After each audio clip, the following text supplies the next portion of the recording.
So without further ado, let me introduce, it is both my honor and privilege to introduce Sarah Kreps. She is an associate professor of government at a little school in central New York, Cornell. Ever heard of it? Sorry, I had to plug The Office, a favorite show of mine. Sarah's work deals in the realm of international security, particularly on questions of conflict and cooperation, alliance politics, political economy, and nuclear proliferation. She's published in many of the top academic journals and also in leading opinion pages of newspapers. She's the author or co-author of 3 books. The first was Coalitions of Convenience, United States Military Interventions After the Cold War, Oxford University Press, 2011. A second book on drone warfare, and then a third book on drones as well, Drones, What Everyone Needs to Know. Obviously a very important and timely topic. She holds degrees from Harvard, Oxford, and Georgetown. As a product of Jesuit schools, I'm going to say that Georgetown is the best of those schools. And since I'm up here, I'll just say go Ramblers today, as I'm a proud alum of Loyola, and we are in Chicagoland. Sarah.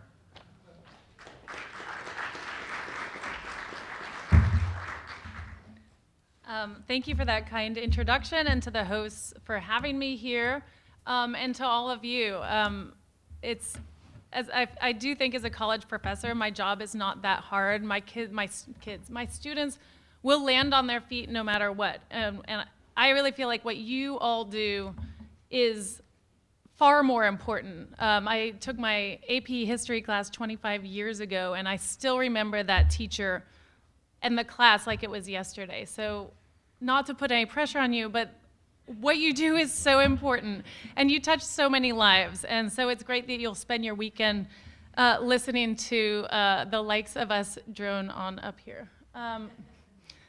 Thanks for getting the pun. So what I want to talk about today is that first pillar, and Paul really teed me up with his nice overview of these different missions. And so my piece of this is on deterrence. And a couple of us were talking last night about deterrence in Europe today and how difficult it is and whether it's important. And that gets us some of the comments that Paul was making about national interest and what is in our national interest. And we had a lively discussion at dinner about whether deterrence in Europe and what part of Europe is in the US national interest. And so it's a topic of ongoing debate.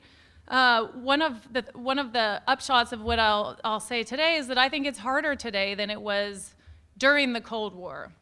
And so I'll bring us from the Cold War to the present and talk about what those challenges are. I don't want to suggest and diminish that what we did in the Cold War was easy. I think it's kind of like Bill Clinton's comment in the 1990s that he regretted that we weren't in the Cold War anymore because it was so easy back then. And I think if you read the strategists from the 1950s and 60s, you'll see very quickly that it wasn't easy back then, and they had a lot of nettlesome and vexing issues to address.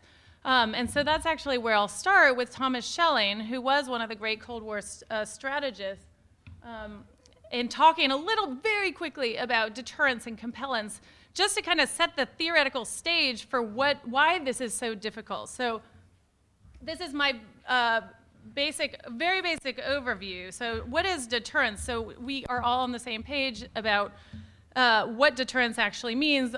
Paul defined it very well, I think, in his "don't attack me or else." So I'll sort of talk a little bit more about what the or else is.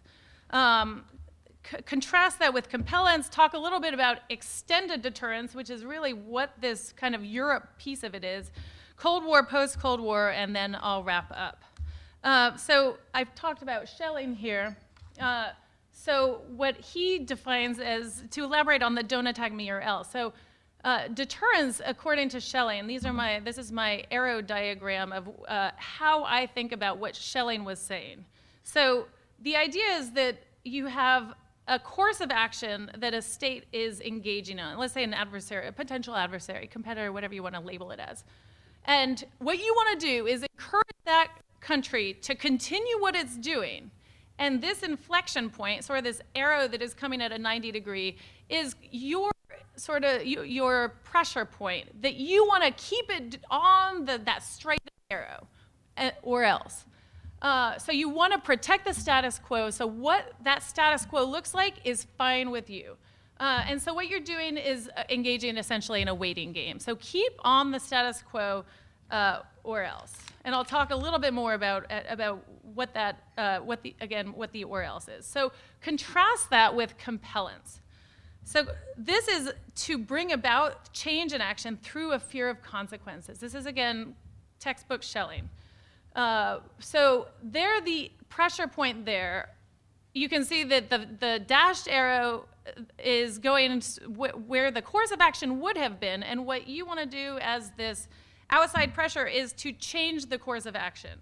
And so that's the compellence. So undo the action or change policy by changing what the government is doing. So that entails reversal or halting of the status quo. And so here's what mutual deterrence looked like in the Cold War, and this is, I think, raises a number of the difficult dynamics that underlie deterrence. So what you can see here is the threat of reciprocal punishment. This is mutually assured destruction.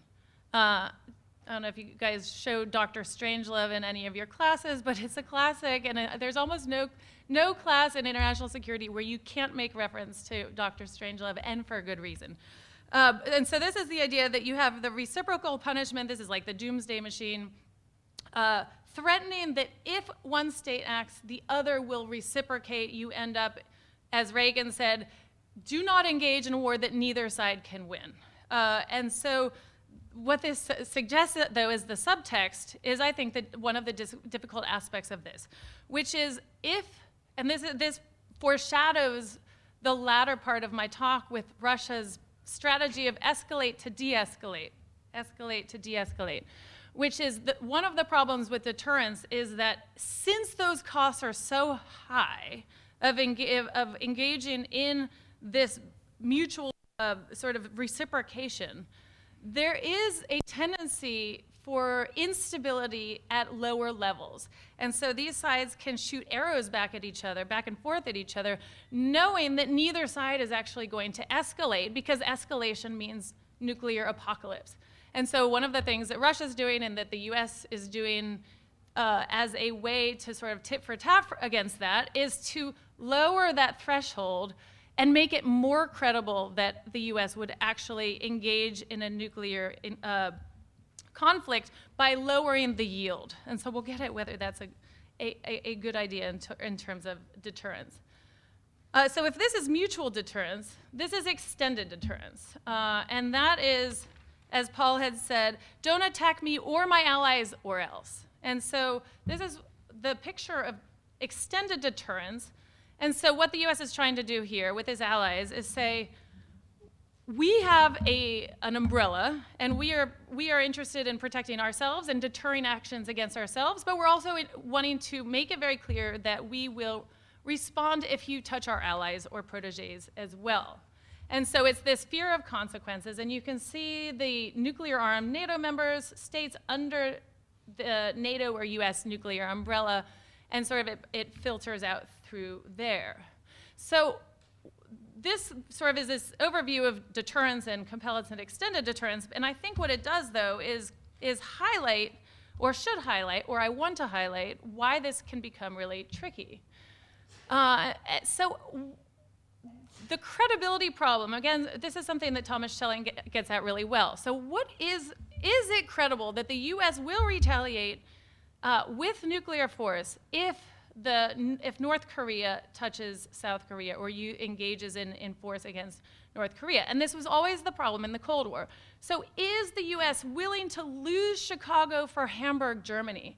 I mean, if you ask most Americans to locate Hamburg, Germany on a map, they could not do it.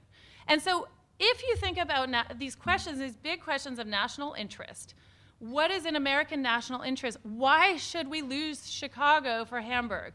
And why am I invoking Chicago other than that we're here? It could be any of these places that any of us are from. I always think in upstate New York that no one really wants to target upstate New York, so we're safe there. But Chicago is actually, if you look at the PSYOP or the different targeting, it was, those were the bigger cities. And so the question then arises, how do we make it credible? And is that in US national interest? So it is a question of not just capability, but political will. So why should the US commit through Article 5 of NATO, which is that if, let's say Russia, the hypothetical threat, Russia, let's say, is to target a US ally, that the US will reciprocate or respond in the same way. Is that credible? And that's a problem with regular deterrence. So I want to just point to public opinion polls. These are from the Cold War, 1985. This is before, I know you're squinting. That's a good sign that I need to just highlight the takeaway here. So the question here was, again, March 1985. So since the 1950s, the US and Russia have had nuclear weapons. During this period, neither has used nuclear weapons. The main reason is each side knows if it used its bombs, their country would be destroyed by the other side's nuclear bombs. This is called deterrence. Neither side can afford to attack the other with nuclear weapons. Let me read you some statements about this situation. Tell me if you agree or disagree. Having each side capable of blowing up the other isn't such a bad way to keep the peace. Now, those of you who have studied question wording will know that this is certainly priming people to think that this is a bad idea. And it turns out that 55% of people think deterrence is a bad idea, that you will threaten to have yourself destroyed to deter the other side from attacking. So let's see about a different question wording. Since the 1950s, blah, blah, blah, this is deterrence. Do you agree or disagree? The danger is that by some mistake or miscalculation, either side fires its nuclear weapons, that could be the end of the world as we know it. 81% of Americans agreed that this was a real concern and a real threat and a real problem underlying deterrence. So now let's extend that to the dynamics of the political will of trading Chicago for Hamburg, and you can see where this becomes a credibility problem. And that's the credibility problem. But the other question is, who is in our umbrella of extended deterrence? So is it allies? Is it NATO? We know that through Article 5, there's the mutual defense part of NATO. But there are a lot of countries in Europe that are not part of NATO, but that are seen as strategically important. So blue are the NATO states, and you can see that this is a bit of a Swiss cheese Europe. So some countries are part of it and some aren't. And so what do? We'll say, well, Sweden, sorry that you've been invaded, but now you're on your own. Well, it turns out that that's not exactly how it worked. And you can see why Sweden is particularly nervous right now.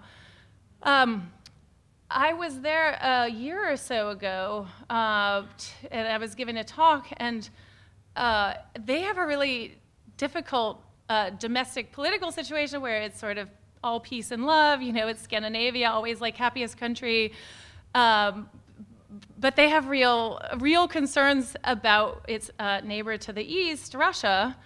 And they have these strategically important islands. So what does Sweden do? So I mentioned their domestic political situation because it's deeply unpopular in Sweden to talk about joining NATO. And so what they try to do to thread this needle is to engage in the more informal aspects of alliance. And so here again is Sweden. And what was interesting to me is they drew up this map. I wish I still had it. I was not allowed to take my cell phone in because it was a military installation. So this is all sort of reproduced in my mind and now illustrating to you. So they drew up this map of the Cold War zones of coverage. And my blue lines here don't show very well, but what they were illustrating is that the US covered certain zone, Sweden covered a different zone, and NATO covered yet a different zone. And so they had this arrangement that they think worked for them fairly well, which is that they didn't have to formally join NATO, but they could get some of the security benefits without necessarily getting the credibility of it. And so they sort of felt like this was again, your Goldilocks solution, but I think it illustrated some of the problems, which is what actually would happen if, in the event that Russia or then the Soviet Union went westward. And so coming back to this, you can see, again, these strategically important islands and why the Swedes feel like there are risks. So aside from the question of the credibility and the question of who, this again is Schelling, because a good strategist loves Thomas Schelling. So salami tactics. So why is this relevant to the credibility of deterrence?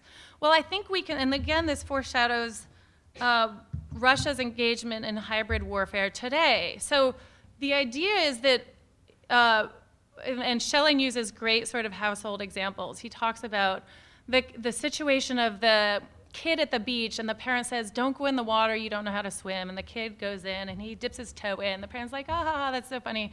And then he's into his ankle, and the parent still doesn't do anything, because you can't really, who's going to drown going into their ankle. But before you know it, they're up to their knee and to their hip. And so each one of these little stages wasn't enough to provoke a reaction, but then you realize that the kid is up to his neck and he can't swim. And so this is a problem with strategy and with state behavior, is that states engage in these activities that are below that threshold of retaliation. So take these small steps. We're going to send military advisors into Eastern Germany. Oh, okay, that's okay, because that's not a use of force. Well, what about tanks in Berlin? Oh, no, the tanks are just training the advisors. And so this has a great strategic value, not just for your adversary, but for your domestic population, like we saw in Vietnam. We're just sending 50,000 military advisors, nothing to see here. And then the plans are going just to oversee the advisors. And so what is that threshold? This is, again, this credibility problem. So nothing in and of itself is arising to a level that would trigger retaliation, but you can see how it erodes deterrence. And so deterrence needs to be invulnerable to these salami tactics. And so what did the US do during the Cold War to address these credibility problems? Can we trade New York for Paris? How do we get around the credibility of the fact that the American public actually doesn't think deterrence is a great strategy to begin with? Well, so it established a tripwire. So you need to make this commitment credible. And so what you want to do is create an unambiguous threshold, and something that is essentially automated, that once that threshold is crossed, there will be an automatic engagement. Again, it's the doomsday machine, that this is programmed to respond in an automated way, so that so that the other side, it's always the he thinks that I think that he thinks, so that there's all sort of this strategic dynamic, but you need it so it's not automated, or so that it is automated, so that the other side isn't calling your bluff and saying, well, really, when where the rubber meets the road, they're going to blink. And so you don't want that. Deterrence falls apart if it's coming down to the question of bluffing, because you can see why that's a great strategy, is to posture. And so it needs to be credible. And so this is how the US did it. And again, Paul showed this, I think, very nicely with the 1st Division. So position large numbers of troops in Europe. And so as soon as those lines are crossed, they're automatically engaged.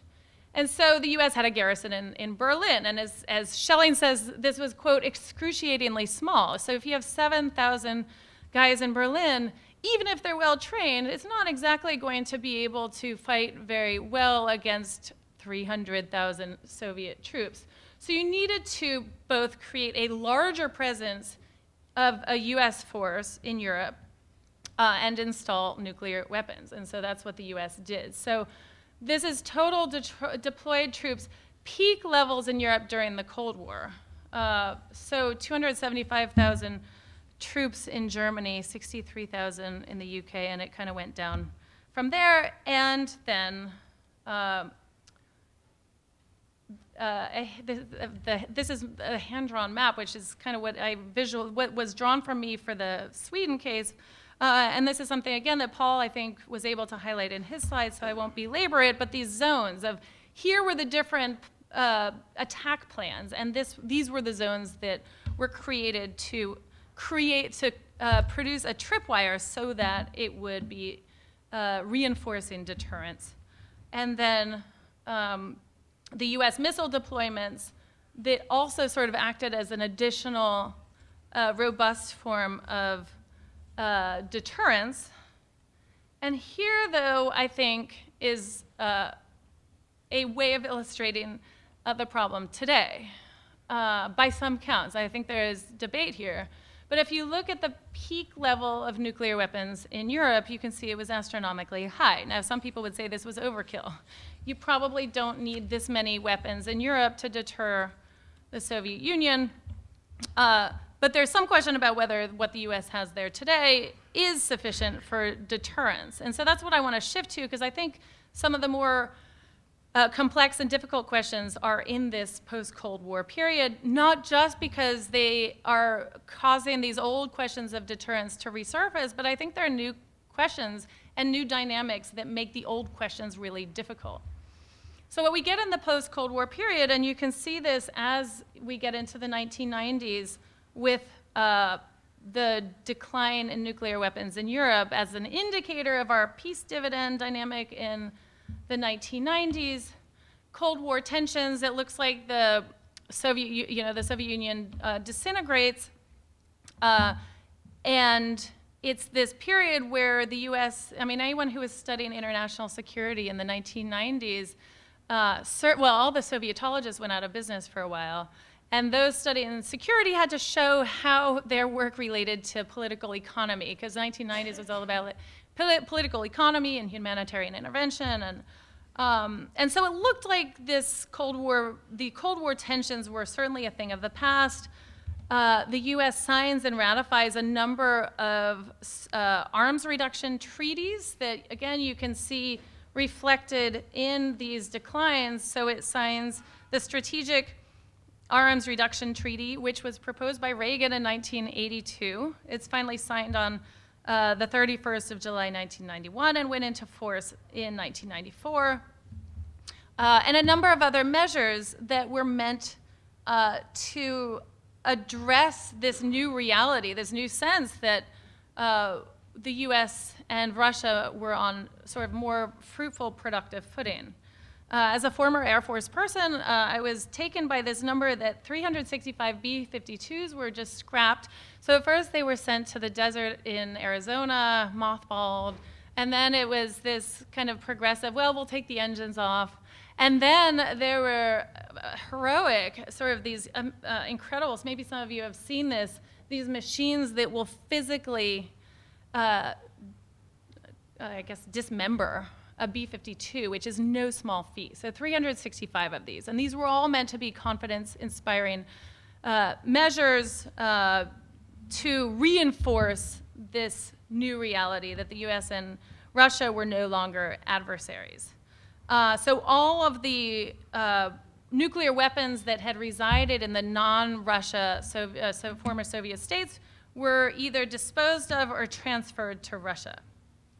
So alongside this sense that we had a new peace, we also see the U.S. Removing its bases, many of its bases, and largely its presence in Europe itself. So in 1987, the U.S. had 80 military bases in Europe, and so today there are only 37. And not only have the numbers gone down dramatically, but the locations have shifted. And so they've largely moved east for the reasons of deterrence that we are talking about and will be talking about. But I would just note that parenthetically, and I don't think this is a huge issue, but it's an issue with this question of deterrence today. I was at West Point giving a talk a couple weeks ago, and I participated in a podcast. And they asked me what they should do about morale with the the guys who are training in Romania. And so the way it was framed was that our guys, they'll go for 9 months to Romania, and they're doing these training exercises that they feel they could be doing in Kansas. It doesn't really seem like they need to be away from their families for 9 months to do this. What can I say to these guys? This is a tricky issue, and the only thing I could say was that it was something that had come up quite a bit a few years back with the strategic the missileers in the Air Force. You know, they're sitting underground in these ICBM bunkers, just kind of waiting for nothing to happen. And the morale was incredibly low because when you're, and this I think speaks to some of the difficulties of deterrence, is that a good day is when nothing happens. And so how do you communicate to those soldiers or airmen in the case of the ICBM bunkers that what they're doing is important for them to not feel like they're actually not contributing? And I think this is something that will only become more salient in this Eastern Europe context as the US becomes more engaged. And again, a good outcome is that nothing happens and they're sitting there idle. But I think as our new strategies and strategic dynamic emerges, there needs to be better communication, it sounds like, with the guys who are doing this hard work. And so this is the nuclear weapon situation in Europe with a bit more granularity. So I showed you these aggregate numbers, but I think what this helps illustrate is some of the challenges of what is called nuclear sharing, which I'll get at in a second. So the U.S. has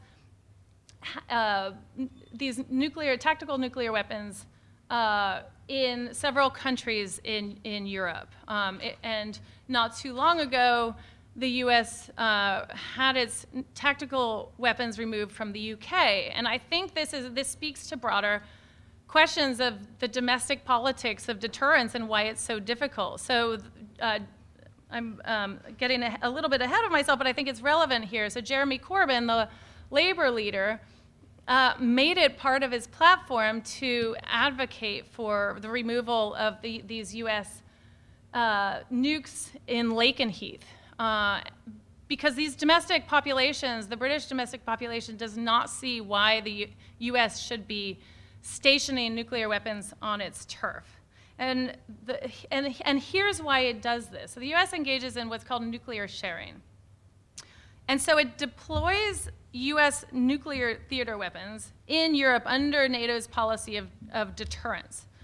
Now, I think one of the reasons why it was a bit more somewhat less complicated in the British case is they have their own nuclear weapons.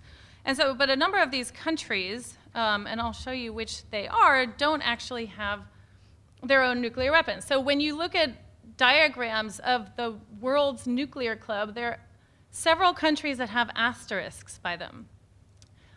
Italy, Turkey, Belgium, Germany, and the Netherlands.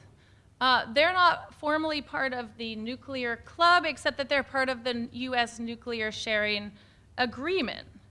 But this is a really tricky dynamic for a number of these countries because if you look at Germany, let's say, I'm going to kind of go ahead a little bit here. So lower down on this chart, you'll see the German coalition agreement in 2013, working to withdraw tactical nuclear weapons from Europe. There is a constituency in Germany that does not want these on their turf, on their territory. There is a politically dicey discussion to have. And so what it gets at, though, I think, are the current debates about what is NATO good for? What is its utility? And what is the role of nuclear weapons in that vision? And so there are three main views, I think, here. One is that this is the sort of traditional view, which is NATO should be a military alliance focused on the territorial integrity of members. I think what that says in fairly vanilla terms is that there is a role for nuclear weapons in that vision. Two, NATO is a regional military alliance, but should be primarily oriented toward humanitarian intervention if the member states agree. Or NATO is more than a military alliance. It's a reflection of Western values. It should expand its membership and focus. You can see that there might be some overlap here. And so where is deterrence in this vision? Well, I think the one camp that would correspond roughly to the views 1 and 2 above is that these nuclear weapons and a large presence, deterrence presence, serves very little purpose militarily. They're antiquated, they've outlived their purpose. Tactical nuclear weapons don't have any battlefield utility. and they're not fulfilling any sort of what the vision of NATO actually is. Germany, I think in particular, has, in part because of its history, a somewhat fraught relationship with the use of force in general. So in 2009, Germany called for a withdrawal of nuclear weapons on its territory. It's part of their move. They've moved away from nuclear energy. There's kind of this, I think, shift in the emphasis of the domestic coalition. It took several months for Germany to form its most recent governing coalition. So all of these are, and then so this NATO piece and the question of nuclear weapons becomes a tricky part of that calculation. The U.S. position, for its part, says there will be no withdrawal without an agreement with Russia about its tactical nuclear weapons in Europe. And that, I think, is an important issue which I'll punt on for a couple of minutes. So this is, I looked up, this is the Jeremy Corbyn motion from 2008, removal of U.S. tactical nuclear weapons from the UK. So that this House welcomes the news that 110 U.S. tactical nuclear weapons have been withdrawn from Lakenheath. News notes that there are now no U.S. nuclear weapons in the UK for the first time since 1954. So this was seen by the Labour part of the government to be a mission accomplished kind of motion. But I think it raises questions about sort of Europe's position on deterrence, both kind of in real terms and symbolic terms as well. So this is the third view that European tactical nuclear theater nuclear weapons are important. So this position would suggest that if Europe and the United States take deterrence seriously, these nuclear weapons remain important from the position of a perspective of being able to deter Russia from engaging in any of its sort of meddling in Europe, but also that it has kind of second and third order effects. So it deters the development of nuclear weapons by other countries in the region because they can fall under the US nuclear umbrella and don't need to develop their own. Another view is, and this I think is one that is reinforced in the recent nuclear posture review, is that these weapons are, quote, more usable and offer militaries a way to target a set of hardened targets. I think this position has probably had some has fallen out of disfavor as Russia becomes kind of more resurgent. I would also say that this is broadly consistent, I think, with NATO's own strategic concept, which is that the nuclear forces are committed to NATO to provide an essential political and military link between the European and North American members of the alliance. So I do not see this, the removal of the U.S., the remaining nuclear weapons in Europe, and I think that there's probably a greater emphasis or a greater need in some ways after the conventional forces in Europe treaty. And I don't want to get too into the weeds on arms control treaties, but what this treaty did during the late Cold War was that it limited conventional weapons and the threat of massive conventional offensive. So you might think, well, if you're thinking about arms control and thinking about the size of a state's nuclear arsenal, why are you focusing on conventional weapons? And the argument was that if a state felt like it was outgunned conventionally, that they might just develop a lot more tactical nuclear weapons as a kind of force multiplier. So we're outgunned conventionally, let's just double down on, this is kind of the Eisenhower massive retaliation, like, let's just spend on nuclear weapons because we can use those and deploy them as a way to compensate for any conventional disparity between us and the other state. And so under this agreement, each group was permitted a certain number of combat vehicles, artillery pieces, battle tanks, attack helicopters, and combat aircraft. And they were subject to different zones. And the annexes of this agreement are certainly in the weeds, so I won't get into that, but suffice it to say that they were all kind of based on geography. The problem, I think, is that the state of this treaty, to say is moribund, is an understatement. So Russia postponed its treaty commitments in 2007. There have been longstanding efforts to develop an adapted treaty, but these really haven't gone anywhere. And in 2015, Russia formally halted its participation in this treaty. And so what this suggests is a strategic environment that is less constrained from historical agreements and provisions embedded in something like the CAF Treaty. And so I want to turn now to the question of looking for where we are now and looking forward, and whether Europe and NATO are prepared. And I'm not very optimistic on this. So this was The Economist from a week or so ago, 10 days, saying the Atlantic Alliance is ill-prepared to deter Russian aggression. And I do not think that's an overstatement. But you might look at these numbers and say, how is that possible? NATO spends $871 billion on defense compared to Russia's $52 billion. I mean, this is like apples and oranges. NATO has troops stationed in its enhanced forward presence near the border. They've beefed up their positioning. This is the attempts to shift the conventional balance. This is from the Army Times 20 hours ago from when I downloaded it. So let's say last week. Army to position more armored vehicles in Europe, speed upgrades to equipment at home. This is kind of the West Point morale question of, we have all these troops that are doing exercises in Romania. Isn't that enough? And here is the current enhanced forward presence.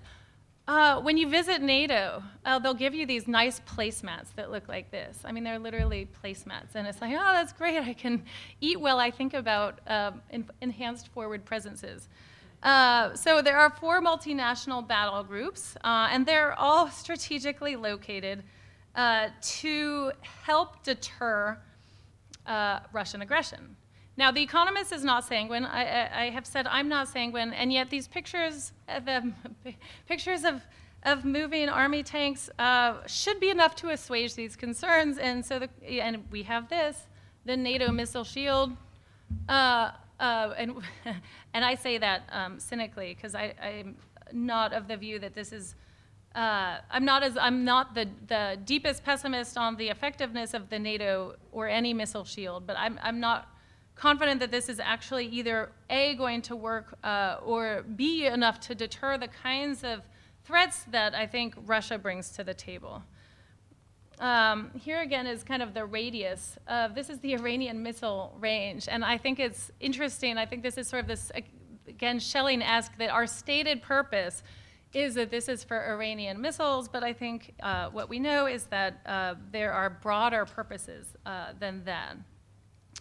So what about our troop presence? Again, you look at the size of these circles and you think, well, like she's up there as a threat inflator. Like where's the problem here?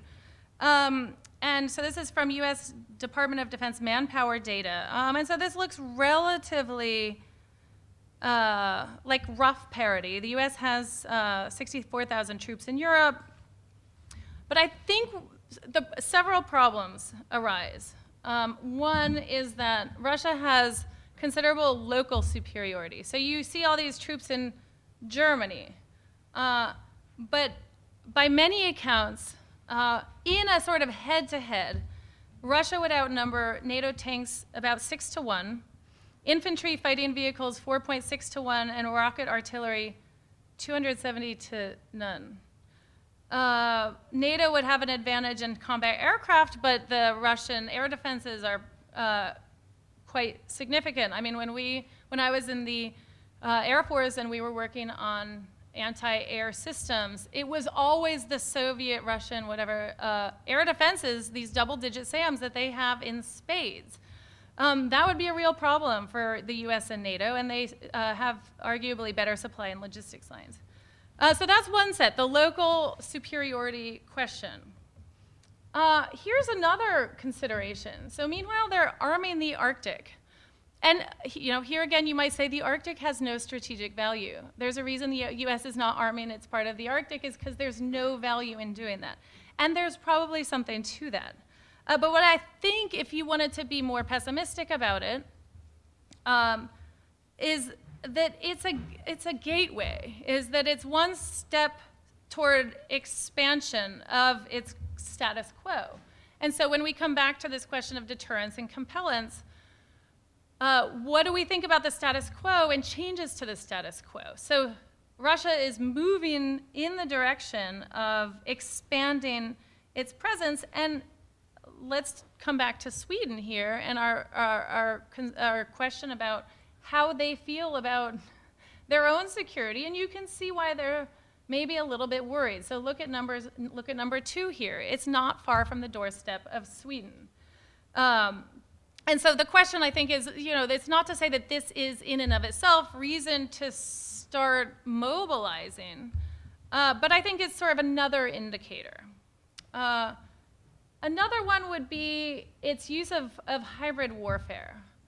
And so this I would file under the heading of salami tactics, of maneuvering in ways that aren't seen as overtly aggressive, in ways that would trigger retaliation, but are certainly not benign maneuvers. So it is, I think, perfecting its use of unmarked militia troops.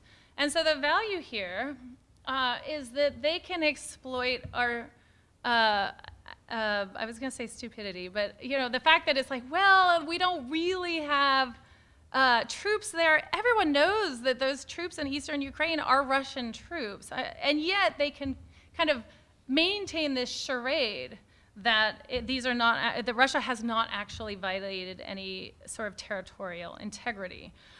There's clear evidence that Russian units are fighting Ukrainian forces, but again, it's this hybrid warfare. It's kind of, well, is it or isn't it? And so as long as Russia can exploit that, it's going to be able to fly below the radar in terms of any sort of deterrence and retaliatory measures. So one question, again, I think that arises is this, and this is a local superiority question, and one of the reasons why the U.S. has these the forward presence where it does. So the Baltic countries have a combined about 10,000 soldiers compared to Russia's 250,000.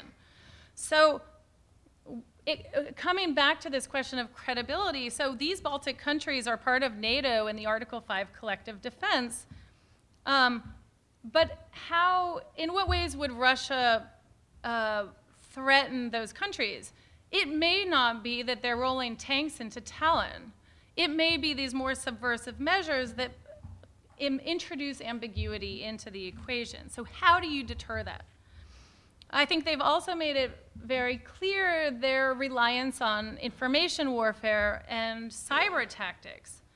And so there was a huge episode in 2007 where the Russians were apoplectic because the Estonians moved a Soviet war statue from the capital of Estonia to the outskirts. And so the Russians allegedly attacked all kinds of Estonian public and private websites. And I think what this illustrates, and they've done this in Georgia, they've done this now in the United States as well. So how do you deter cyber kinds of aggression? And I've done some research on this recently that gets at this question of credibility.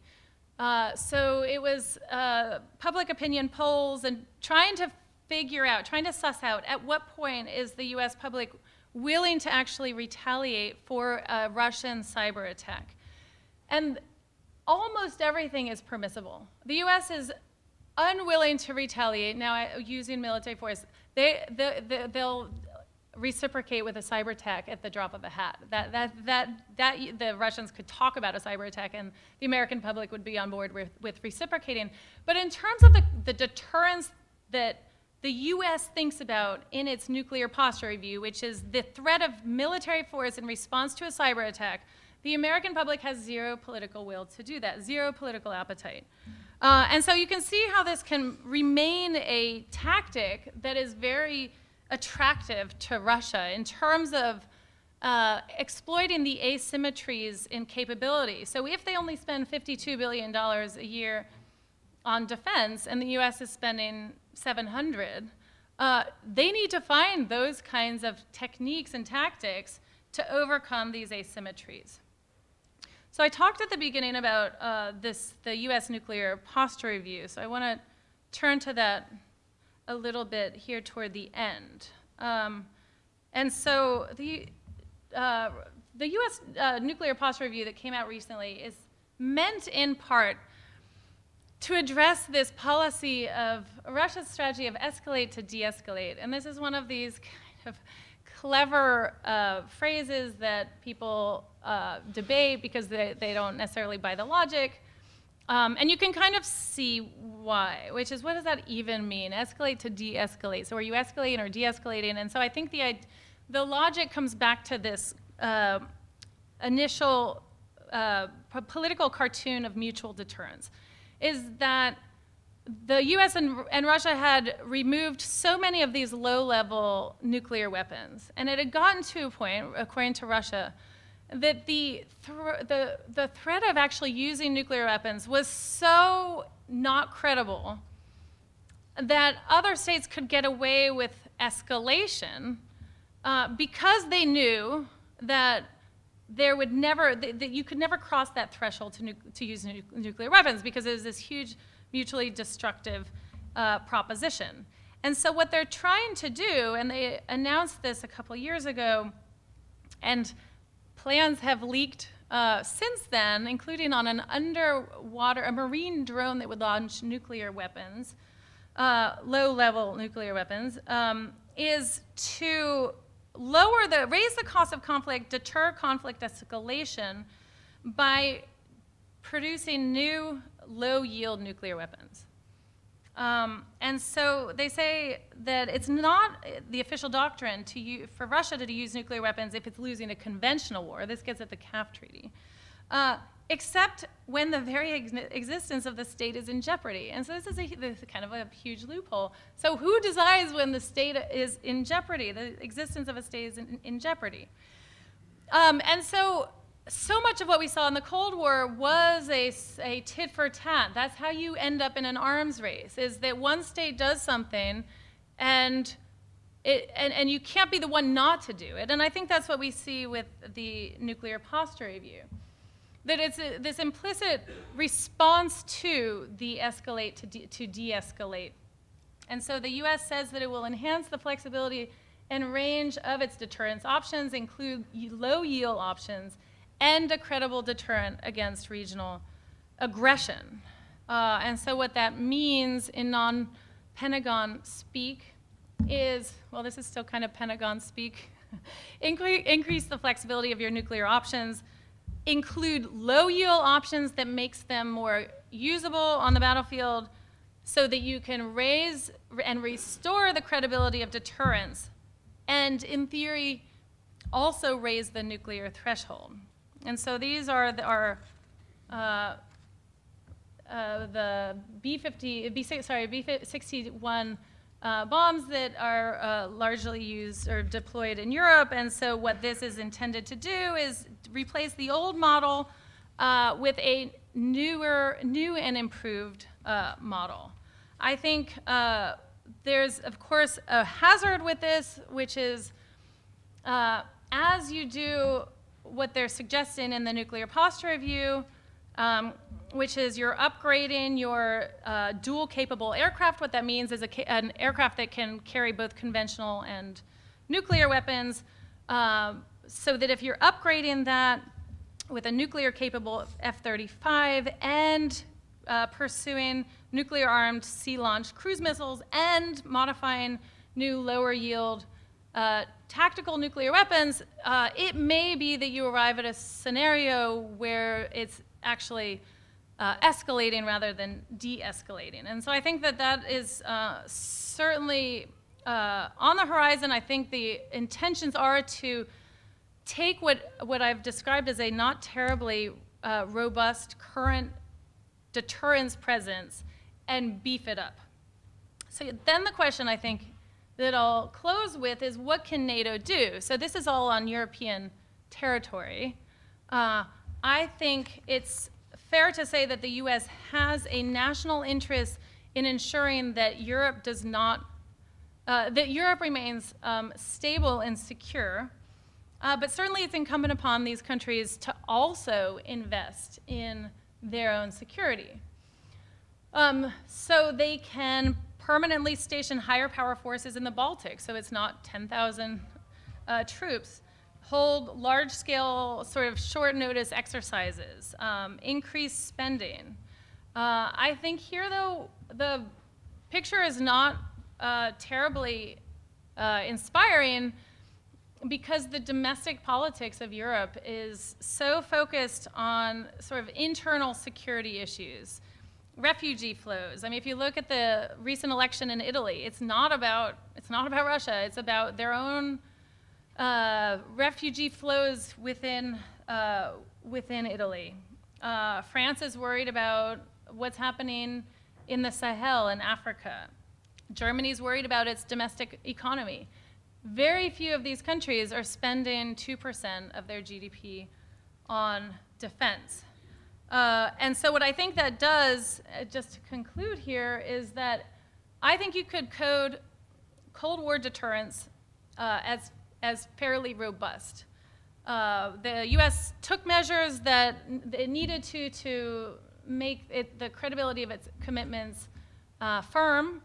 But I think that the deterrence in this post-Cold War period is not only thin, but I think Russia really has benefited / exploited some of these asymmetries, both in terms of local superiority, but the reliance on certain types of tactics like its cyber aggression and the hybrid warfare approach to kind of fly below the radar and be able to get away with certain practices that might otherwise go unscathed. So I will leave it there and be happy to answer questions. Thank you.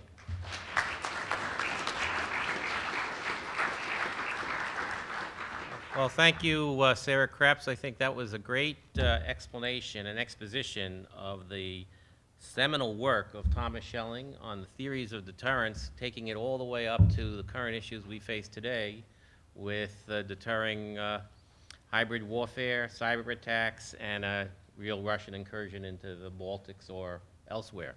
So we'll open it up for questions. I would ask you to turn your cards vertical so we know you want to ask. Tom Daniel. Tom Daniel, W.P. Davidson High School, Mobile, Alabama. Not a question, but just a comment, because you're on your points about information warfare in Tallinn, Estonia. It reminded me of one of my sea stories. I was in Tallinn, Estonia, the summer of 1996 as the commanding officer of the USS Samuel Eliot Morrison, and I actually hosted the president of Estonia aboard my ship. And on the bridge, when he saw my navigation charts and he saw Soviet Union over Estonia and that area that was Estonia, he ceremoniously pulled out his ink pen and he actually struck out every area on my navigation chart that said Soviet Union. And it put me in a diplomatic situation where I had to diplomatically explain to him that any changes made to my official Navy charts, according to Navy regulations, had to be initialed and signed by the person making the changes, and then I had to countersign approving those changes. So we had to improvise, and actually we did that aboard my ship on the bridge in Tallinn, Estonia. So I just wanted to share that. That's amazing. And what year was that? That was in the summer of 1996. Wow. It's still an interesting place, though, because there are still a lot of Russian speakers and kind of ethnic Russians in the Baltics that I think complicate this. But the 90s was an interesting time to be in that region, for sure.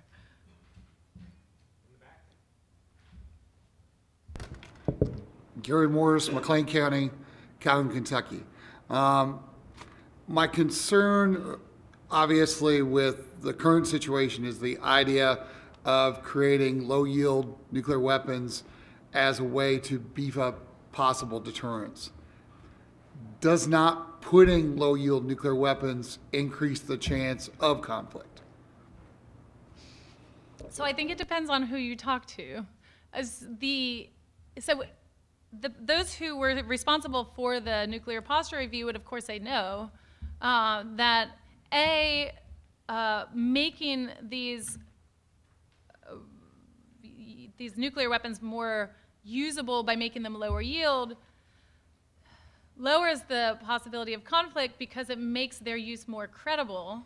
And B, that if Russia's going in that direction, it would be foolish not to engage in the same.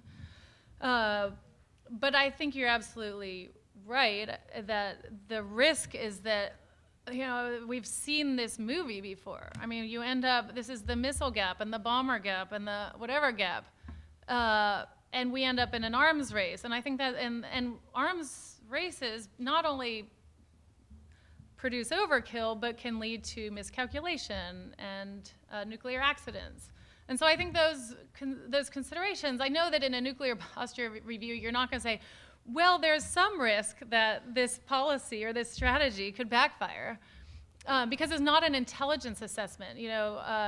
Intelligence assessments will caveat and say, well, there's a good likelihood that this is the outcome, but it may be that this other outcome results. No, I think what they want, this is a very public document that they want to assert would only have one outcome. But I think that is, to the extent that there has been criticism, and there has been a lot of the nuclear posture review, that is largely where it's channeled.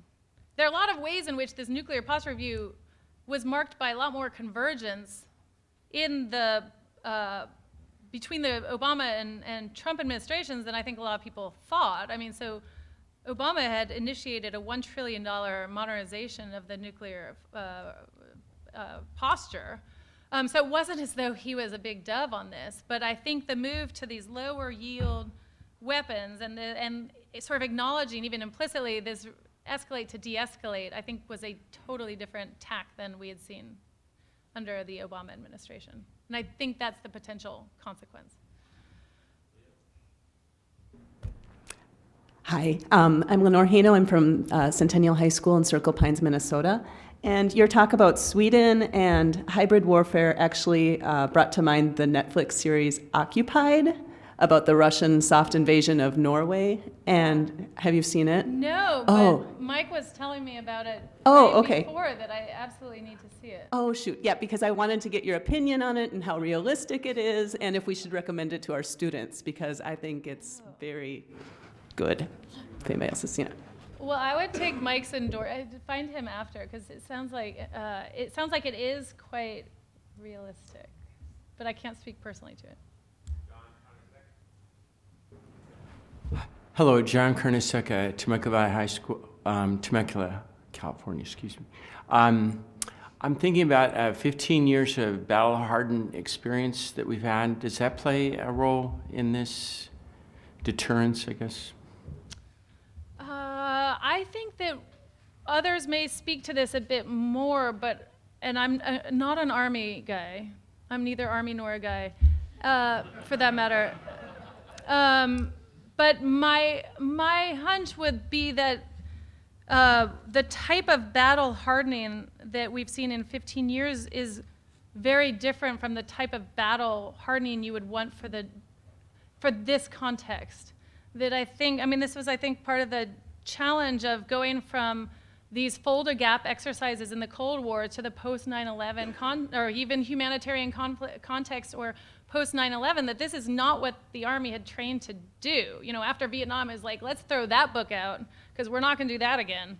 And so I think these would be very different. You know, the counterinsurgency context that we've done is very different from the more traditional, even though it's, you know, if the U.S. were going to engage in a conflict with Russia, it would not be of the hybrid warfare. It would be the conventional style that we haven't engaged in for years. So I think there would be some utility, but I think it would just be a totally different toolkit. Sorry to say. Joseph Ostrowski, Travis Early College, San Antonio, Texas. After the fall of the Soviet Union and the rise of the Russian independent states, one of the countries was the Ukraine, who agreed to reduce or eradicate all of its nuclear weapons with the assurance from the United States, the United Kingdom, and Russia that if it were ever to be invaded, that those three countries would protect the Ukraine. Two of those countries failed to do so, and one of them invaded. What was the United States and the United Kingdom doing during this time, since it was not a NATO issue? I think that was the '94 Budapest memo that was signed, the trilateral agreement. And so that came up during this Ukraine, these last couple of years is, well, so isn't this an abrogation of that understanding that the U.S. has allowed this to continue? And I think the problem is that the U.S. is between a rock and a hard place. And even though it had this understanding, it has, I think, exploited the ambiguity of this hybrid warfare to say, well, it's not clear that Russia is involved there, so we're not bound to. So I think it's sidestepped the issue just because the strategic options of confronting Russia are all unpalatable. And I think this is something that came up and has come up now repeatedly in the last decade or two, 2008 with Georgia. And, you have Bush in the White House, and he's no softy on defense, but what options did he credibly have for challenging this? And that's even aside from the fact the U.S. is already involved in Iraq and Afghanistan. This is, I think, inherent to deterrence, which is how do you confront Russia in any of these contexts where it's a country with nuclear weapons? And I think in the question of Ukraine, then, it has been able to say, well, our interpretation of events on the ground is not exactly a scenario that would require us to act in response to this Budapest memo. But I think there are people who come at this from the other side, which is this has now undermined the U.S. credibility. So what value does yes, it's not Article 5 of the NATO treaty, but it was an agreement. And so if the U.S. is backed down from that, is that giving Russia license to kind of be more aggressive in other parts of its region? And I think that's a very real concern. Christian Scott, Linden School, Boston Public. I think it was last month, Putin showed off a new class of nuclear weapons, which he said sort of made our defense capability irrelevant. How does that fit? What's the analysis on that? Why was he doing it, and what was the purpose? Why was he bragging about it? So I think what Schelling would say, I'm going to channel Schelling here, because that's always safe, is that, or Dr. Strangelove, it could be Ripper, is that if you think there's a deterrent value to having those nuclear weapons, it behooves you to communicate that to everyone, and that's sort of the whole point of the doomsday machine, is that everyone knows that you have it. So if we don't know that they have it, we might be continuing to act recklessly or whatever, but the value that would come in this escalate to de-escalate would only be through a potential adversary knowing that those now are available.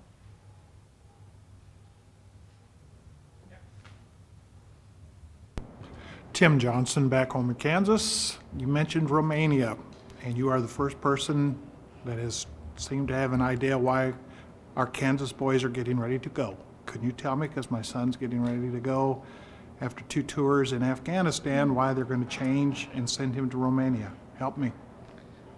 I wish I could. I think if sorry, I'm still sort of speechless, even though I was asked this question a couple weeks ago.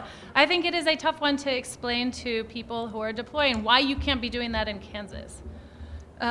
Because it's the same kind of training exercises that they're doing over there. And this is why you're getting morale problems for these guys. Yeah, tell me about it. Thank you.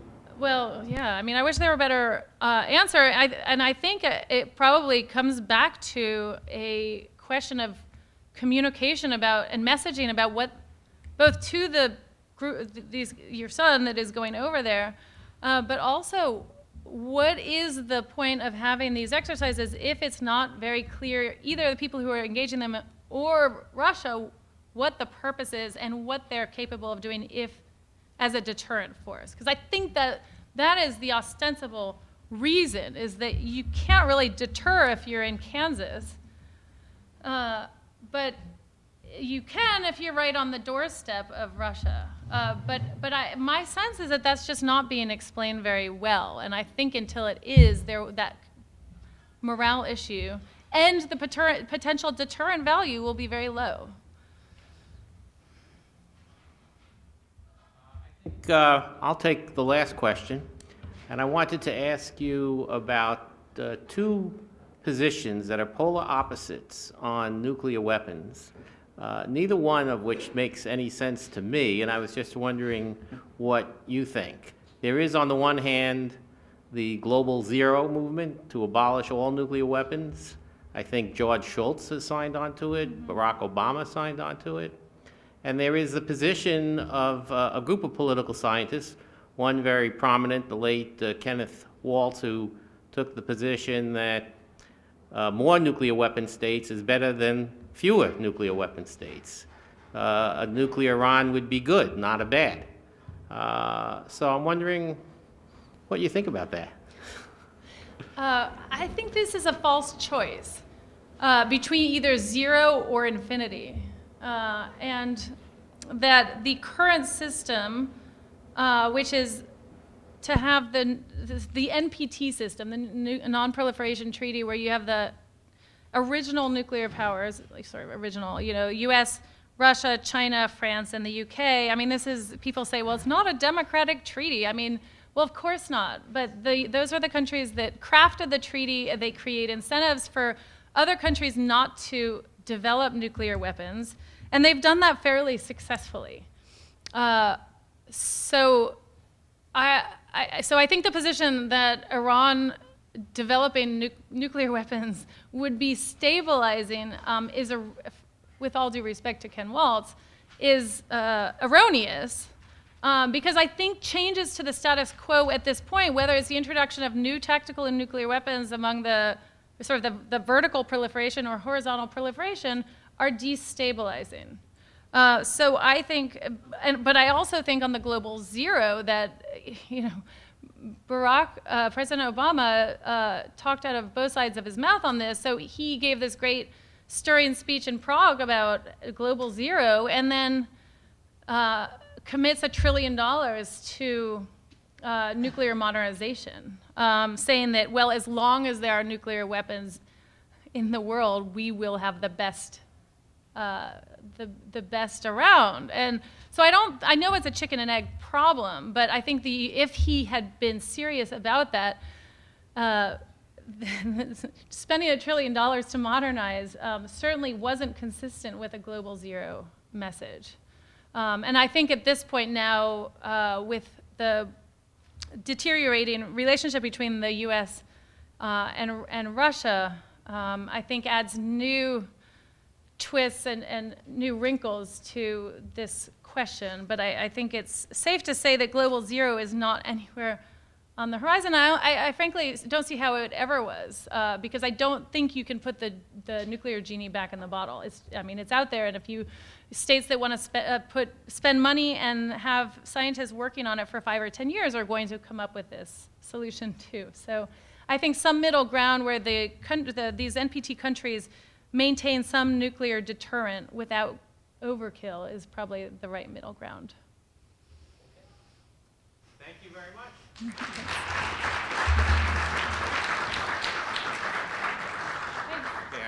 you're in a rush right now. right? Yeah. But I'm happy to Okay. answer a couple. Well, if there's one more question, we'll take it, but otherwise, Sarah has to get to a plane. Yeah? Chris Hughes, the Stanford School in Greenwich. In terms of the U.S. nukes in Europe, who would have the wherewithal, the authority to use them in a conflict? Would the local commander have that? That was my understanding in the Cold War that they did, but I was just curious who could actually use them if push came to shove.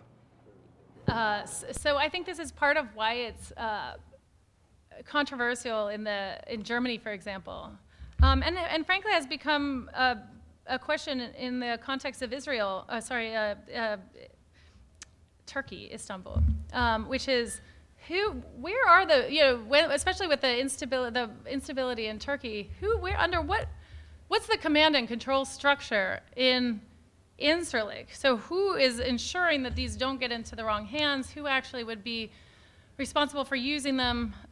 There's, on the German side, worry about whether German forces have that responsibility, the command and control. Because and I think this is coming back to that slide on the asterisks, always a question about where we stand on non-proliferation. If these countries de facto have this capability, even while they're sort of a defense-only force. And so I think part of this, the nuclear sharing implies that there is some commitment and responsibility on the part of those countries, which is why the UK, under the influence of the Labour, Jeremy Corbyn, had this motion to get rid of them. Okay, thank you. Thank you. Join me in thanking Sarah Kreps.